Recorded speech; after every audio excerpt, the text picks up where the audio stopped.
Home नमस्ते।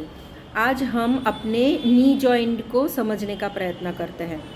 तो ज़्यादातर हम देखते हैं कि लेडीज़ों में नी जॉइंट पेन का इश्यू ज़्यादा रहता है और नी रिप्लेसमेंट की भी बात आती है।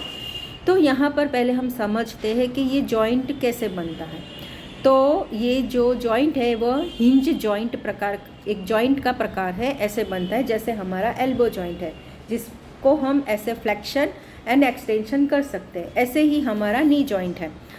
उसको अलग उदाहरण से समझे तो जैसे हमारा डोर, जिसको हम क्लोज एंड ओपन करते हैं, तो इसमें एक बीच में बिजागरा होता है, उस हिसाब से वो ओपन एंड क्लोज होता है। तो हमारा जो नी जॉइंट है वह ऊपर से, यानी कि हमारा जो थाई बोन है, जिसको हम फीमर कहते हैं, फीमर, फिर बीच में आता है पटेला करके एक नी कैप होती है, और नीचे जो हमारा शीन बोन है वो दो बोन से बना हुआ है, जो टिबिया और फिब्यूला नामक दो बोन है। वो जो ऊपर फीमर और नीचे टिबिया और फिब्यूला से जोड़ के एक जॉइंट बनता है।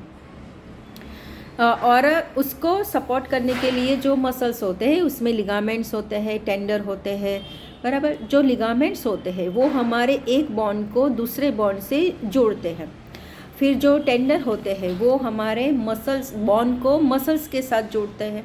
तो इस प्रकार से उस जॉइंट की एक रचना बनती है। इसमें कार्टिलेज भी आता है, फिर साइनोवियल फ्लूइड भी होता है, और मेनिस्कस भी होती है, एक प्रकार की गादी होती है, जिसको हमारे दोनों बॉन को घिसने से जो एक दूसरे को से जो फ्रिक्शन होती है उसको ये रोकता है, और वो सपोर्ट भी देता है। हमारी जो दोनों बॉन है उसको एक दूसरे को जॉइंट रखते हुए, ताकि वो फिसल ना जाए। इस तरह से एक रचना बनती है जिसको हम नी जॉइंट बोलते हैं।